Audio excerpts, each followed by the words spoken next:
It's a little different today. I'm not welcoming you back as WYCC. It's just me today. Isaac, weird, right?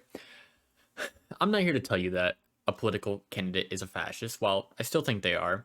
Today I'm just here to be me, which is weird because I still don't know who I am. But who does?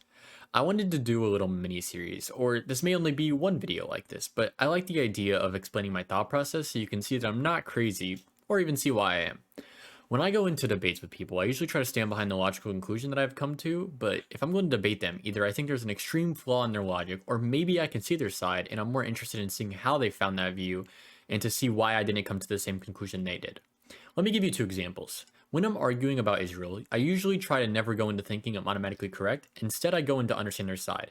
Because if I can have them walk me through their thought process, either I'll find a flaw in their logic or I won't. And in either case, I walk away better. On one hand, I walk away knowing why their side's logic is faulty, or I walk away knowing why they think the way they do.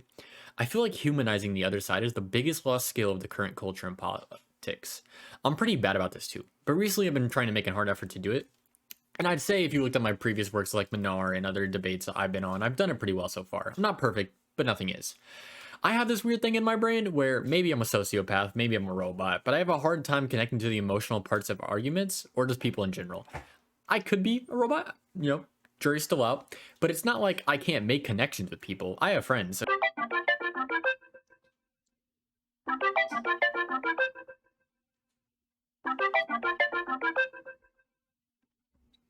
Evan! Evan, What? do you love me? Yeah? Thank you. At least I say that, but I just have a different view on it than most people. I could not talk to someone for a month, and the next time I talk to them, they'd be distant or cold. And it took me a while to understand why that was, but it's not like it's their fault. It's not my fault either. I just didn't know at that time that, talking to people consistently was a part of friendships. Anyway, we got off track a little, but that's a good segue into this next part. I used to have a really bad problem staying on point. I still do. Even with ADHD medicine, it's difficult. Maybe I should just do coke.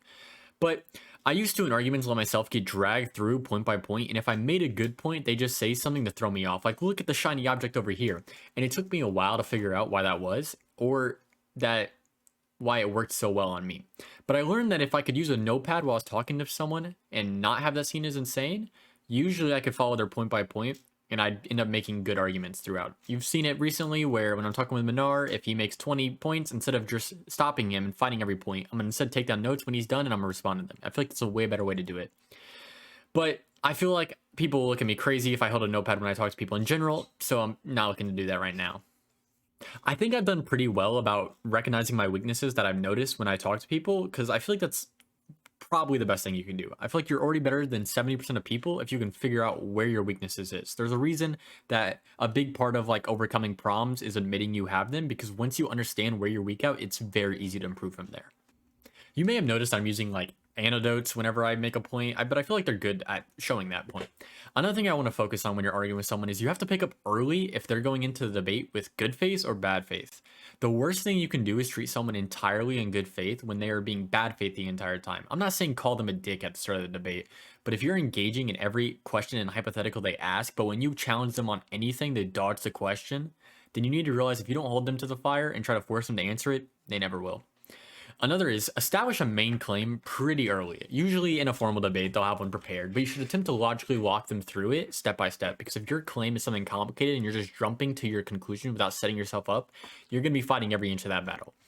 When you start from a single point and build up from there, you can disrupt their criticism of your idea, because if your conclusions are logical and you start at the beginning, then they have to go step by step with you until they find a flaw in your argument. And if they don't, well then it's pretty hard for them to contest your main point if they agree with every point up until there. But that's only possible if you understand both sides is the best way you can go into it. If you understand both sides, you can see where he's going to come from, where you're going to come from, and you can see where his unlogical conclusions are. Illogical, there we go. Conclusions are. That's where you should try to attack.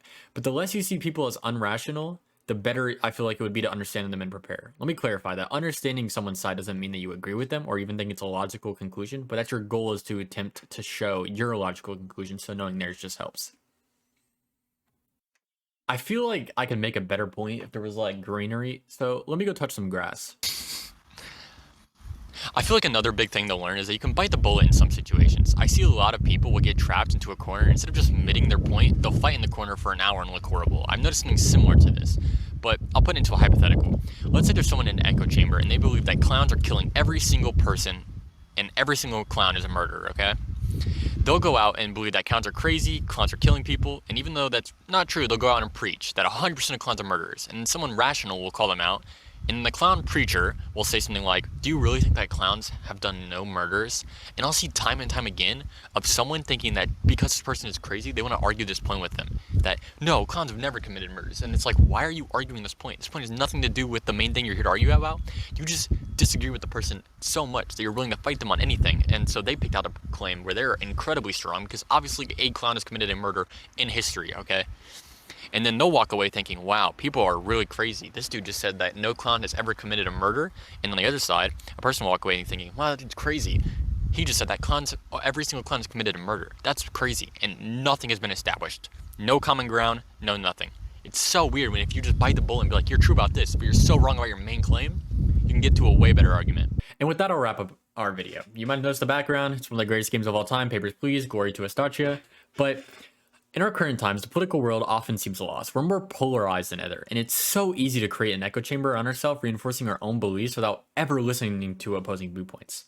I feel like you need to seek out these conversations, but if you do, you gotta engage respectfully or correctly, or you're just gonna seem crazy. You're gonna seem like a man that believes that every clown is a murderer.